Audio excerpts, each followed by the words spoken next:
नमस्कार मंडळी, welcome back to my YouTube channel. मागच्या व्हिडिओमध्ये आपण नारायण धारपांचा अघटित हा कथासंग्रह संपवला होता. आजपासून आपण एक नवीन पुस्तक सुरू करतोय. पुस्तक आहे जी.ए. कुलकर्णींचं. मला अजिबात अपेक्षा नव्हती मागच्या वेळी की जी.एंच्या पुस्तकांना सुद्धा इतका प्रतिसाद मिळेल, आणि म्हणूनच खास तुमच्या आग्रहास्तव आज मी जी.एंचं पुस्तक सुरू करतेय. आजच्या आपल्या पुस्तकाचं नाव आहे निळा सावळा. हे जी.एंचं पहिलं पुस्तक आहे आणि तुम्हाला कुठेही असं वाटणार नाही की हे त्यांचं पहिलं पुस्तक आहे. इतकं सुंदर त्यांच्या नेहमीच्या लेखन शैलीत त्यांनी हे पुस्तक लिहिलंय. या पुस्तकातली आपली आजची कथा, कथेचं नाव आहे राणी. एका वेगळ्याच अतिशय दुःखी वातावरणात घेऊन जाणारी ही कथा आहे. कथा संपल्यानंतरही ही कथा, त्यातली पात्र आणि त्यांच्या मनातलं जे काही चाललंय ते आपल्या मनात सुद्धा तसंच रेंगाळत राहतं आणि आपल्याला दुःखी करून सोडतं. कथा खूप सुंदर लिहिली आहे. प्रत्येक शब्दातून आपल्याला भाव जाणवत राहतो. ऐकूयात राणी.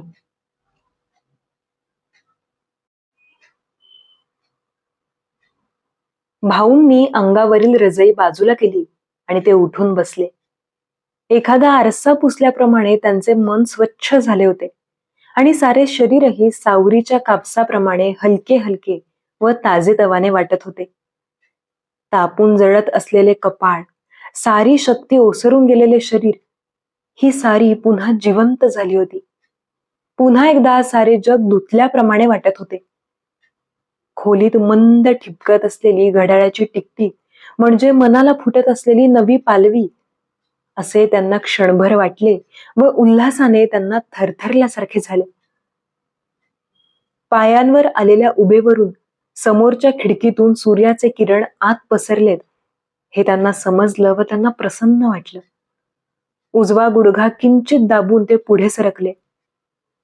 खोल आतून आलेल्या कळीमुळे त्यांच्या मनावर तीक्ष्ण शस्त्राप्रमाणे नाजूक रक्तरेषेचा उरखडा उमटला, पण तो क्षणभरच. अंगावर शाल टाकल्याप्रमाणे सूर्यप्रकाश त्यांच्या भोवती लपेटला गेला. त्यावेळी त्यांचा आनंद पूर्ण झाला. आळोखे देत किंचित थरथरणारे विरलेले हात त्यांनी प्रकाशात धरले आणि जणू प्रत्यक्ष उचलून घडी घालता येण्याजोग्या त्या सांद्र उष्ण प्रकाशाचा स्पर्श होताच ते किंचित हसलेही आणि त्यांना राणीची आठवण झाली. ती वेडी पोर राणी, हे किरण धरायला कशी वाऱ्यासारखी फुरफुरते. ते पुटपुटले. बसल्या बसल्या त्यांनी रजईची घडी घातली. त्या रजईवर हात ठेवताना भाऊंना आपल्या पत्नीची नेहमी आठवण होत असे. तिला शिवणकामाची अतिशय आवड होती. कापडाचे निरनिराळ्या रंगांचे तुकडे कातरून तिने त्या रजईवर अशी चित्रे निर्माण केली होती की त्यामुळे क्षणभर डोळे निवत. मध्यभागी एका मोठ्या रेशमी तुकड्याने तिने एक तुळशी वृंदावन बनविले होते. त्यामागे दोन्ही बाजूंना अगदी सारख्या फांद्या असलेले चौकोनी चौकोनी पानांचे एक लाल भडक झाड होते. ते झाडही त्या तुळशी कट्ट्यातूनच उगवल्यासारखे वाटे. सारे एखाद्या स्वप्नाप्रमाणे खाजगी आणि मोहक होते. भाऊ पुष्कळदा मध्येच जागे झाले की मिणमिणत्या दिव्याच्या धुरकट प्रकाशात ती सारखी काहीतरी शिवत असलेली दिसे. पण भाऊंची चाहूल लागताच सारे भराभर गाठोड्यात कोंबून ती उगाचच एखादे जुनेरे हाताळू लागली. भाऊ किंचित हसत, बराय बराय, दाखवू नको आम्हाला, पण उद्या दुपारी शेजारी गेलीस की सारी गाठोडी उघडून पाहणार आहे. एक दिवसाची मी मुद्दाम रजा घेतलीये त्यासाठी. तीही नुसती हसे, कारण प्रथम जरी ते गाठोडे कपाटात लपवून ती जात असे तरी ती धमकी तिच्या परिचयाची झाली होती आणि एक दिवस ती वाट पाहत असलेली संधी आली. भाऊ खिडकीपाशी बसले होते, पण ती मधून येणाऱ्या पट्ट्या पट्ट्याच्या चौकटी बाहेर हाडे चिंबणारी थंडी पसरली होती आणि उन्हाच्या आत बसलेला माणूस बाहेर पडताच त्याच्यावर झडप घालण्यासाठी वाऱ्यावर भोवताली हिंडत होती. अगं, आणखी एखादा पांघराला आण काहीतरी, भाऊ किंचित कुडकुडत म्हणाले. ती हसली आणि तिने ती रजई त्यांच्या अंगावर आणून घातली. त्यावर प्रकाश पडताच निरनिराळे रेशमी तुकडे झगमगून इतके सुंदर दिसू लागले की हा म्हणून भाऊ क्षणभर स्तब्ध झाले. समोर समाधानाने उमगलेल्या डोळ्यांनी ती उभी होती, केळीसारखी नितळ, सडपातळ, साधी. त्या क्षणी आपल्या जीवितातील केवढ्या सुखाला ती जबाबदार आहे याची त्यांना उत्कट जाणीव झाली. पण त्याचबरोबर गेल्या 4 महिन्यात विशेषतः तिच्यात किती विलक्षण फरक पडलाय हेही त्यांच्या ध्यानात आलं. तिच्या दुध्या रेशमी लडीप्रमाणे दिसणाऱ्या कपाळावरील शीर टचटचीत हिरवट झाली होती. कोणीतरी आतून ओढल्याप्रमाणे डोळे खोल गेले होते आणि चेहऱ्यावर आयुष्यातील ऊन पावसाच्या अनुभवाने येणारी मूक सहनशीलता, सारे स्वीकारल्याची अबोल वृत्ती आता स्पष्ट दिसू लागली होती. खडकाळ उतरणीवरील मुठभर झुडपात मध्येच दिसणाऱ्या एखाद्या लाल फळाप्रमाणे तिच्या हसण्यातही केविलवाणा पीळ होता. आयुष्याच्या झगड्यात हे हास्य मिळवून त्यांच्या पुढे ठेवण्यात तिला विलक्षण श्रम पडले होते. हे सारे आपल्यासाठी झाले. चाफ्यासारख्या तिच्या बोटांना भेगा पडून नखे कुरतडल्यासारखी झाली. हे दिसताच त्यांचे मन पोकळ झाले आणि आतील घरट्यातील पिसासारख्या अनेक आठवणी पिसाप्रमाणे भुरभुरल्या. अंगावर रजई घालून समोर उभे असलेले ते भाबडे चित्र त्यांच्या स्मृतीवर कायम कोरले गेले. कारण त्यानंतरच्या तिच्या आयुष्याची कल्पनाही त्यांना तीक्ष्ण धार असलेल्या धगीप्रमाणे वाटत होती. त्या बाळंतपणात असह्य वेदनेने झालेले तिचे हाल आणि त्या जीवघेण्या झगड्यानंतर तिच्या चेहऱ्यावर गोठलेली पिवळी शांतता. त्यांना पुष्कळदा वाटे की मनुष्याचे वय जसे वाढत जाते तसे नव्या अनुभवापेक्षा जुन्या स्मृतीनेच त्याचे मन जास्त होरपळते. पण त्यांना असेही वाटे, एका दृष्टीने ती गेली हेच बरे झाले. नाहीतर आपले अधू गुडघे आणि दृष्टीहीन डोळे विझून गेलेल्या पणत्या पाहून तिच्या डोळ्यांतील धारेला खळ पडला नसता. तिच्याकरिता आपले डोळे होते. ती गेली आणि आपली दृष्टीही गेली. कारण त्यांच्या जगाचा रंग अंधारा होता, गडद मखमली, काही वेळा वेढून गुदमरवून टाकणारा. त्याला अनेकदा उष्णता असे. कप बशी, औषधांच्या बाटल्या यांच्या आकाराचे कंगोरे असत किंवा राणीच्या अवखळ मृदू केसांचा स्पर्श असे. तिच्या तोंडाला अद्याप येणारा दुधाचा आकर्षक वास त्यातून येई. पूर्वीच्या जीवनातील अनेक प्रसंग, अनेक व्यक्ती त्या विशाल काळ्या कधीही न संपणाऱ्या पडद्यावरून सावकाश फिरत असत. चित्रांचे एखादे ग्रीक भांडे हळूहळू गोल फिरवावे त्याप्रमाणे. पण ही सारी चित्रे नंतर मांडीवर बसलेल्या राणीमध्ये नाहीशी होत. तिने आपले हात त्यांच्या गळ्यात टाकून गोष्ट सांगण्याचा अवखळ बोबडा आग्रह केला की त्यांना थोडा वेळ हताश वाटे. पोरी, तुझं उमलत असलेलं खरं जीवनच इतकं मधुर आहे. त्यापुढे माझ्या काल्पनिक गोष्टी साऱ्या निर्माल्याप्रमाणे. माझं वठून गेलेलं झाड तुला काय नवी फुलं देणार? तू पाऊल टाकशील तिथे कळ्या होतील. तू एक शब्द उच्चारलास तर त्याची गाण्याची लकीर होईल. ती जवळ येऊन उभी राहिली की तिच्या एवढ्याशा शरीरातील ठोके त्यांच्या मनातल्या गाभाऱ्यात उमटू लागत. ती आहे तरी कशी हे पाहण्यासाठी ते तिच्या चेहऱ्यावरून हात फिरवत. तिच्या डोळ्यांचा रंग माधवप्रमाणे घाराय की सुनबाईप्रमाणे जुन्या मधासारखा आहे? तिचा रंग आजीसारखा आहे का?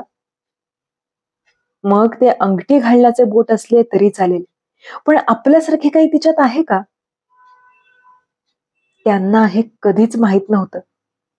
त्यांच्या त्या सुखाला अनेक निरनिराळ्या पाकळ्या होत्या, परंतु राणी म्हणताच एक मूर्ती मात्र त्यांच्या मनात ठरत नव्हती.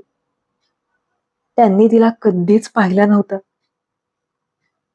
त्यांनी काळजीपूर्वक ऐकण्याचा प्रयत्न केला, पण आज खाली अद्याप काहीच गोमगाला नव्हता. नाहीतर एव्हाना स्वयंपाकघरात नुसता धुमाकूळ चाललेला असे. प्रथम कप बशा मांडल्याचा आवाज येतो, मग किंचित खोकत नाना येतो. त्याच्या हातात नेहमी सिगरेट असे. त्याच्या आयुष्याला सिगरेटचा वास येत होता. राणीला जवळ देताना त्याला चांगल्या कुलवंत सिगरेटचा किंचित धुंद वास येई आणि तो भाऊंना फार आवडे. नंतर शीळ वाजवत, खरे म्हणजे त्याला शीळ वाजवता येत नसे, तिला एकदम मध्ये चीर जात असे. त्यांचा थोरला मुलगा माधव येतो. मध्येच राणीची आई, राणी ठेव ती स्पिरिटची बाटली बाजूला. राणी सांडलंच दूध, आता कुठला चहा कपाळाचा, म्हणून ओरडते. मग मोठमोठी पुस्तके कोसळल्याप्रमाणे माधव धडधडा हसतो. मग एखाद्या वेळी राणी मांजरासारखी ओरडते किंवा ताट घेऊन त्यावर पळी वाजवत साऱ्या घराचे कान बधीर करते. राणी आता गप्प बसली नाहीस तर प्रसाद मिळेल हा चांगला. रागाने नाना ओरडतो. मग राणी आजी हो असे सिनेमातल्या प्रमाणे ओरडते व सारे जण खो खो हसतात. काय झालं? राणी काय म्हणाली? काय केलं खाली राणीनं? भाऊंचं मन कुजबुजू लागे. उत्सुकतेने ते चवड्यावर उभे राहत असे. आपणालाही दररोज खालीच का चहाला बोलावत नाहीत असे त्यांना क्षणभर वाटे. ते ताबडतोब तो कुसळासारखा विचार काढून टाकत आणि कारण माहीत नसतानाही लबाड पोर म्हणून स्वतःशीच हसत. घरातील स्वयंपाकीण रमा काकू त्यांचा चहा वरच आणून देत असे. त्यात पुष्कळदा चहाची पाने तरंगत असत. त्यांना काय दिसते? कपाळ म्हणत ती तो तसाच त्यांच्या पुढे ठेवत असे. जेवण खाण चहा यापुरताच का आपला संबंध आहे असं त्यांना अनेकदा वाटे. ऑफिसमध्ये काय झालं, नानाने कोणते सिनेमे पाहिले, हे का ते आपणाला सांगत नाहीत? पण नंतर लगेच त्यांचे मन अंग दुमडून अगदी लहान लहान होत असे. त्यांचे जीवन आपल्यासारखे अपंग नाही. आपण काय एखाद्या झाडासारखे आहोत. झाड वाढत नसलं की ते मरत असतं.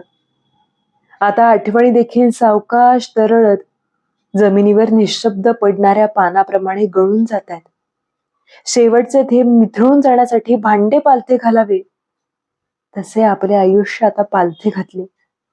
राणीचा आवाज, तिच्या छातीत पडद्याड पडणारे ठोके, तिची गळ्याभोवतालची मिठी, एवढाच धागा आता उरला आपल्यात आणि खालच्या रसरशी जिवंत उष्ण जगात. पण खाली अद्यापही हालचाल नाही. शांततेवर आवाजाचा ओरखडा नाही. गडबडीच्या पावलाचा ठसा नाही. आज खाली झाले तरी काय? नाना माधव कुठे आहेत? आणि काल रात्रीच्या पाप्यासाठी राणीला का वर आणलं नाही? का? काय? त्यांचे मन घाबरले. कपाळावर आठ्या जमल्या, पुन्हा विरल्या. कानोशाला आवाजाचा थेंब मिळाला नाही. वेड्या वाकड्या कुशंकांच्या 1000 पायांचा किडा मोठा मोठा होऊ लागला आणि भीतीने त्यांचे अंग हुळहुळले. जिन्यावर रमा काकूची दणकट पावले वाजली. तिने चहा आणला होता. तिने कप त्यांच्या पुढे ठेवला व त्यांचा हात कपाला लावला. लाकडाच्या फोडीव काटेरी ढलपीसारखा हात, बुळबुट कप, थंडगार चहा. आज बरं वाटतं तुम्हाला? ताप गेला वाटतं ओसरून? तिनं विचारलं. तिच्या आवाजात प्रेमळपणा नव्हता, पण कठोरताही नव्हती. आपली किंमत सारी 30 रुपयांची ही जाणीव होती. त्यात वठलेल्या झाडावर दगड मारताच येणाऱ्या मृत आवाजाचा रिकामेपणा होता. बरं म्हणजे काय, छान. झोपही मला चांगली लागली, भाऊ उत्साहाने म्हणाले. खाली मंडळी अद्याप कशी उठली नाहीत हे विचारण्याचे त्यांच्या तोंडावर आले होते, पण त्यांना निष्कारण हुरहुर वाटत होती. बेचैन होऊन त्यांचे मन तापल्यासारखे झाले होते व त्यावर वेड्या वाकड्या काळ्या किड्याची चित्रे उमटत होती. त्यांनी चहाचा एक घोट घेतला आणि कप खाली ठेवला. राणी राणी उठली नाही अजून? त्यांनी भीत भीत विचारलं. रमा काकू एका कापडाची घडी घालत होती. ते कापड खाली निसटून पडलं. तिचा चेहरा कुस्करल्यासारखा झाला.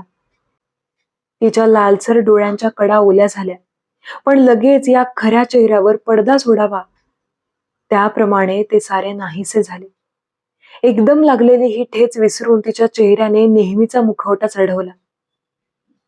तिने कब्बशी उचलली. जाण्यासाठी ती वळली. राणी 3 दिवसांपूर्वी गेली. 2 दिवस ती आजारीच होती. ती म्हणाली, हा हा मग मला का नाही सांगितलं कुणी? भाऊंचा आवाज चाचपडत म्हणाला, तुम्हाला? त्याच ओल्या पिळ्यासारख्या आवाजात रमा काकू म्हणाली, तुम्ही तर सारा आठवडाभर शुद्धीवर तरी होता का? नानासाहेब आणि डॉक्टर सारखे बसून असायचे तुमच्यापाशी कालपर्यंत. ती गेल्यावर भाऊंनी पुन्हा ते शब्द उच्चारले. राणी 3 दिवसांपूर्वी गेली. पोरगी जाताना भेटली सुद्धा नाही. भेटली नाही. राणी 3 दिवसांपूर्वी गेली. आता मात्र समोरील काळा पडदा आग लागल्याप्रमाणे लालभडक झाला. त्या शब्दांचा विषारी अर्थ त्यांच्या मनात वाऱ्याप्रमाणे भरला आणि ते चिरडल्याप्रमाणे तळमळू लागले. राणीचा प्रत्येक शब्द दुरून येणाऱ्या घंटेच्या नादाप्रमाणे ऐकू येऊ लागला. तिच्या केसांच्या वासाने खोली भारली गेली आणि खालच्या गोठलेल्या निर्जीव शांततेवर तिच्या आठवणीचे पाखरू फिरू लागले. जाताना राणी भेटली नाही, भेटली नाही असा ध्वनी घड्याळाच्या टिकटिकी बरोबर ऐकू येऊ लागला.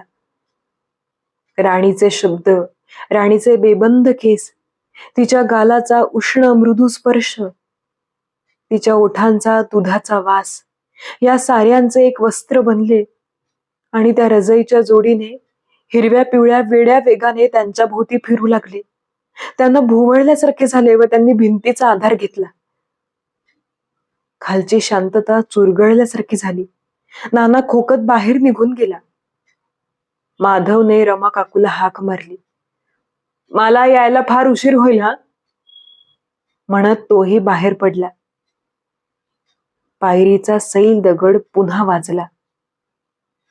थोडा वेळ गेला. जड शिशाची मिनिटे टकटक आवाज करत कांबळ्यासारख्या जाड्या भरड्या अंधारावर पडत होती. पुन्हा खटदिशी पायरी वाजली. वहिनी साहेब, म्हणत दर सोमवारी अभिषेकाकरिता येणारा भटजी आत आला. भटजी, आज अभिषेक नाही. हा रमा काकूचा आवाज. म्हणजे काय? भटजी उद्गारला. थोडा वेळ कुजबूज. भटजींनी दीर्घ निश्वास सोडला. परमेश्वराची इच्छा, पोरगी मोठी गोड. तो म्हणाला, परमेश्वराचे बेत काय कळणार आपल्याला? म्हाताऱ्याला उदंड आयुष्य आणि सोन केळीसारखी मुलगी वाया गेली. पुन्हा पायरीचा आवाज. पुढचा दरवाजा बंद. कडीची खडखड. म्हाताऱ्याला उदंड आयुष्य. इतका वेळ मूक बधीर बसलेल्या मनावर प्रहार झाल्याप्रमाणे आता मात्र त्याला झरझरा पाझर सुटले. भाऊंनी दोन्ही गुडघ्यात मान घातली व ते स्फुंदू लागले.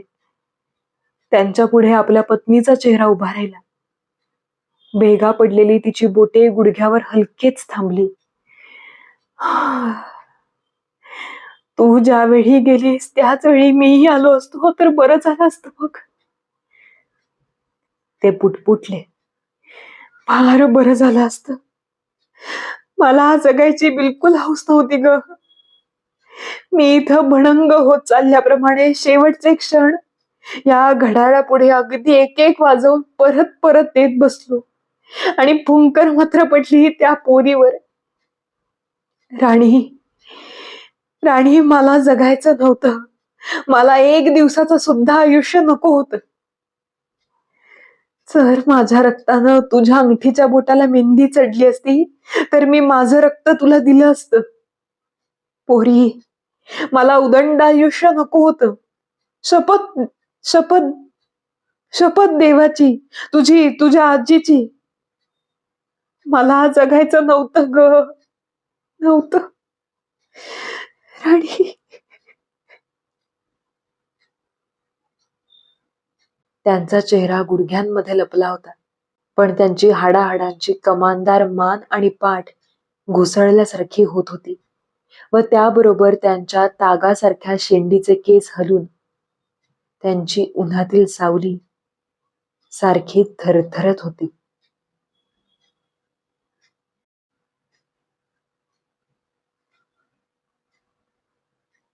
ही होती आपली आजची कथा, राणी. खरं तर या कथेला शोककथाच म्हणायला हवं. एक गोष्ट सांगावीशी वाटते. कथेच्या शेवटी लिहून ठेवल्या लेखकांनी, सत्यकथा, जून 1955. म्हणजे ही कथा खरंच कुठेतरी घडलीये, कदाचित त्यांच्या अनुभवात असेल, आणि ही कथा त्यांनी लिहून ठेवली. ही कथा खरी आहे हे ऐकून आपल्याला जास्त वाईट वाटतं. ज्यावेळी भटजी म्हणाले की भाऊंचं आयुष्य त्या पोरीला लाभायला हवं होतं, त्यावेळी भाऊंच्या मनात असं येऊन गेलं असेल नाही का, की त्या पोरीचं आयुष्य आपल्याला मिळालं म्हणून त्या पोरीचा जीव गेला. त्यांच्या मनात हे गिल्ट आलं असेल की नाही. कितीही ऐकायला विचित्र वाटत असलं, आपल्याला तार्किक संबंध लागत नसला तरी असं काहीतरी ऐकल्यावर माणूस वेगळा विचार करतोच की. हे ऐकून मला सुद्धा स्वतःला खूप वाईट वाटलं. त्यांना काय वाटलं असेल हे सत्यकथा ऐकून आपण जर म्हणतोय तर ते किती विचित्र असेल. भाऊंवर आली तशी वेळ कोणावरच येऊ नये. आपल्या जिवंतपणे आपल्या मुलांचं किंवा आपल्या नातींचं असं देवाघरी जाणं हे कोणालाच पाहायला लागू नये. या कथेचं वाचन तुम्हाला कसं वाटलं हे नक्की माझ्यापर्यंत पोहोचवा. आणि अर्थातच वाचन आवडलं असेल तर या व्हिडिओला लाईक करा, चॅनलला सबस्क्राईब करा आणि हाईप द्या व्हिडिओला, जेणेकरून हा व्हिडिओ जास्तीत जास्त श्रोत्यांपर्यंत पोहोचू शकेल. आणि मेंबरशिपचे व्हिडिओज आपले चालू आहेत. दमा मिरासदारांचा अंगत पंगत हा लेखांचा संग्रह सध्या मी वाचतेय. तो संग्रह वाचायचा असेल तर नक्कीच तुम्ही चॅनलची मेंबरशिपही घेऊ शकता. भेटूयात या पुस्तकाच्या पुढच्या कथेत. तोपर्यंत धन्यवाद आणि थँक्यू.